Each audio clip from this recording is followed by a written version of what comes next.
Did I fall asleep? For a little while. Hi, I'm Dave and welcome to another Autocratik broadcast. First of all, I've received a Kickstarter. I know, it's a miracle, isn't it? I love it when Kickstarters actually produce things. Yeah, I'm still waiting on quite a few. Some other people have had and I haven't. But hey, I'm not gonna moan and complain. This is all about good stuff. Through the post, just a couple of days ago, came Pleasant Dreams. It's a rather lovely little box. It's a game by Aerjen Games. I hope I pronounced that right. Designed by Aerjen Tamminga. This one caught my eye mostly because it's dream related. It's a little card game for 1 or 2 players. And I haven't had a chance to play it yet, but I just thought I'd show off how pretty it is. It comes in a lovely little box, which is designed to look a bit like a book. Look at that, it's all sealed up with a little lock on the side there like that. Spine of it looking like a book. Gorgeous. Look how beautiful that is. It's really lovely. Inside, you get 2 little crystals, which are very important for gameplay. And the rest of it is all on cards. And beautifully designed cards as well they are. They're just a little bit wider than normal tarot cards, but the same depth, which is quite nice. And the rules come on the first 5 cards, which is a brilliant idea because then you don't have to worry about looking for those little books that flit about all over the place. So I haven't really gone into great detail looking at the rules and how it all works. Basically, from what I can tell, each player has a barrier card, which looks like one of those. And you have a premonition card, which looks like that. I hope this is all in frame. And each player has a wakefulness card, which looks like that. And you start the game by having a little blue crystal on level 1. And the idea of the game is that various events happen using the other cards, which can adjust your level of wakefulness. And if you hit down to 5, then you wake up screaming from nightmares and horrific things like that. And the idea is to remain blissfully asleep. Well, as blissfully asleep as you can get in this game. It is rather terrifying in places by the looks of things. The nice thing about it is the rest of the cards are, well, they're beautifully illustrated, as you can see.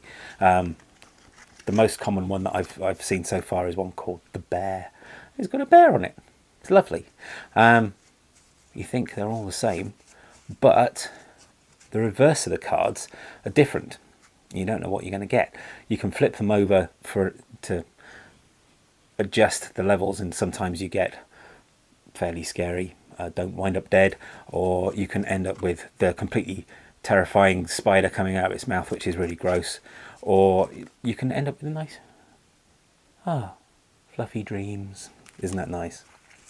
And the rest of the cards are all suitably night orientated. There's mobiles, rocking horses, there's a sleeping cat, although it looks a bit evil, looks like it's eaten something, and then there's some suitably gross harlequins and music boxes, deep sleep cards, dream compasses.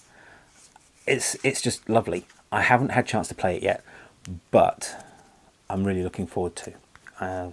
Especially as it's a 2-player game. It's one that me and the wife can play and not have to worry about trying to organise lots of people coming around, which should be great. I will give this a play and report back on how good it is. Personally, I think it's going to be awesome. So yes, from what I can tell, the Kickstarter editions of this have gone out, and I think it's going into general distribution fairly soon, so keep an eye open for it because it's really, really nice and just lovely little game to carry around. Doesn't mean that you have to carry loads around when you're going on your gaming night. But this led on to another thing I've been playing with recently, which is the cards for my game. So when it comes to Wild, the RPG I've been working on for a while now, as I mentioned before, when I went to Dragonmeet, I had this moment of clarity. I decided that maybe dice rolling wasn't the way to go, and that I could get a more interesting and more narrative feel to it by using cards for task resolution. I'd already been working on tarot cards. This is a box for Rider-Waite ones, but it doesn't contain a deck of Rider-Waite tarot cards. This contains the prototypes for the wild cards. They are just prototypes because they've got loads of doodles all over them, so you can see that they've got the actual tarot definitions written around the outside just to speed things up during gameplay.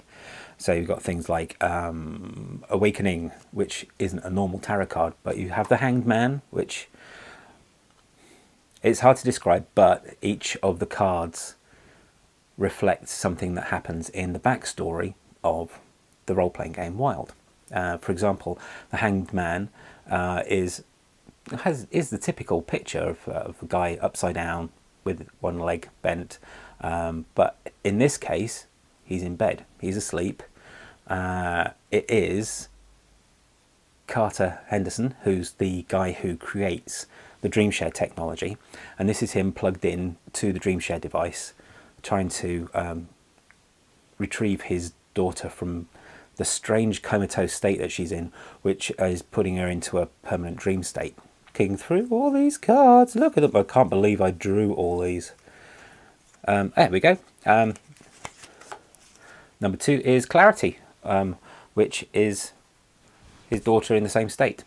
They're connected up, and yeah, so yeah, like that. You could almost have them joining up.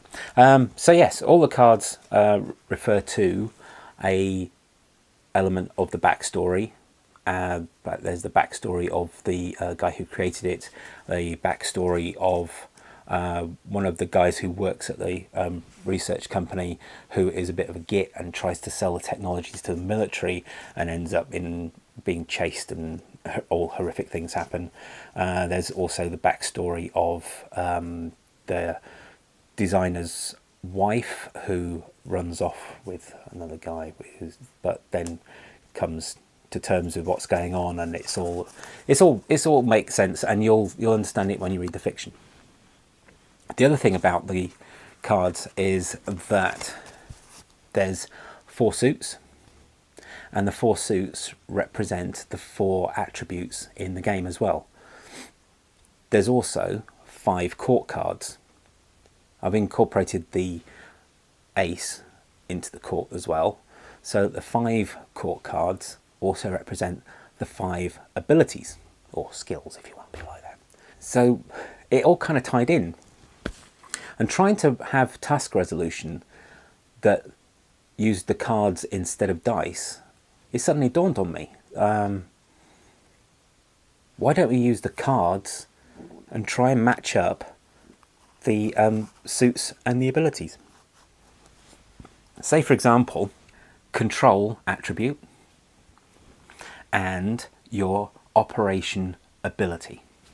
Okay, so typical thing where you have attribute, ability, add them together, that's how many dice you roll, or that's that kind of business. So for example, you have a control of 5 and say an operation of 4, so you'd, in a normal dice rolling game, you roll 9 dice, but if you're using the cards, how about you draw 9 cards? So here we go. 1, 2, 3, 4, 5, 6, 7, 8, 9. There we go. 9 cards. So for each of the cards, you'd see if you had a success. So that is a major arcana. That's a major arcana. That's a major arcana. That's the 9 of vision. So that's the 6 of vision. So no. 5 of vision. No. Confronter of focus. Nope. Architect. Major arcana. Major arcana. So we have 5 major arcana cards. So it didn't match control and it didn't match operation, so there was no instant easy success. So you can use one or all of the major arcana cards. You could pick a major arcana card that would act as a success, but as it's not really tying in with your attribute or your ability, you have to use an element from the card to determine what your outcome is.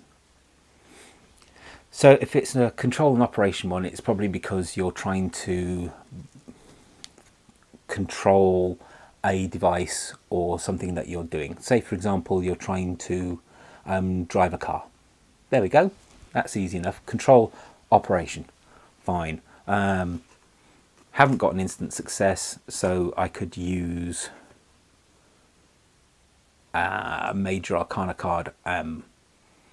In this case, I will use the Architect, which has the divinatory terms. That way up, it is power, knowledge, creativity, skill, dexterity, originality, and imagination. So if I can, when I'm describing the outcome of the role, so to speak, I could say that I used particularly good skill, because skill is something that the Architect card represents. I used particularly good skill in my driving and got success. Let's try again. Let's try a different one. Hit somebody. Simple as that. Really, really easy. It's probably the most basic thing that you do in an RPG is hit somebody, because you know all the RPGs are about fighting. So if it's a brute force one, it would be strength and confrontation. Yes, say your strength is 3, your confrontation's only 2, because you're not really a fighter. So that's 5 in total. So 5 cards. Here we go. 1, 2, 3, 4, 5. So 5 cards I get are Major Arcana, the Star, the 5 of Focus, the 4 of Focus, the Device, and the 3 of Strength. 3 of Strength, here we go. Look, a Strength card, instant success. Bam! There's 1 success. But I've also got, boop, let's take those ones out of the picture. Also have 2 Major Arcana cards in there. So that if I wanted to, I could have the 1 success from that, or I could have 2 successes if I managed to write in to the events of the fight something that relates to the cards. So for example, the Device is about progress, good fortune, change of circumstances, or also events out of control, because the Device card is actually number 10, which is the Wheel of Fortune. The Star, which is depicting a part of the fiction when Clarity, who's Carter's daughter, pulls herself out of the river. It's all about hope, selflessness, trust, openness, feelings and insight. Well, that doesn't really tie in with punching somebody in the face, so let's ignore that one. But let's use change of circumstances. Now that sounds exciting. So I succeeded, I hit the person, and by hitting them I've changed the outcome of the confrontation, possibly, something like that. So that would be 2 successes. What do you think? Do you think this would work? Should I just stick to dice rolling? Anyway, let me know.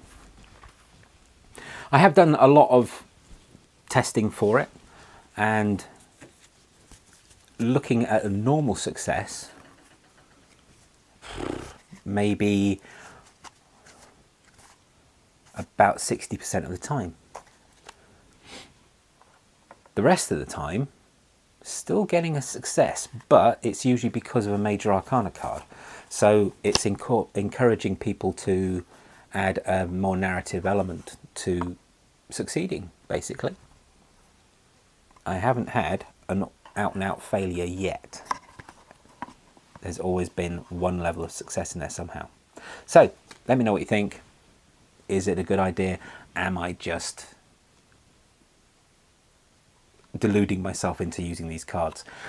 The cards are very important when it comes to character creation, and I'll come to that in a future video possibly. And they're also quite useful for when you're in a dream that's being shared and the person whose dream it is loses control, and the random element of dreaming kind of pops in and you start opening doors and you're in different buildings that you're expecting to, or suddenly in the middle of a field or something.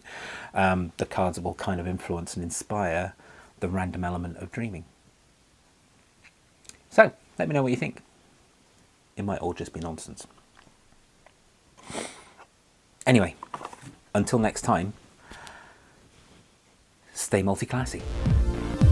Our dreams, they feel real while we're in them.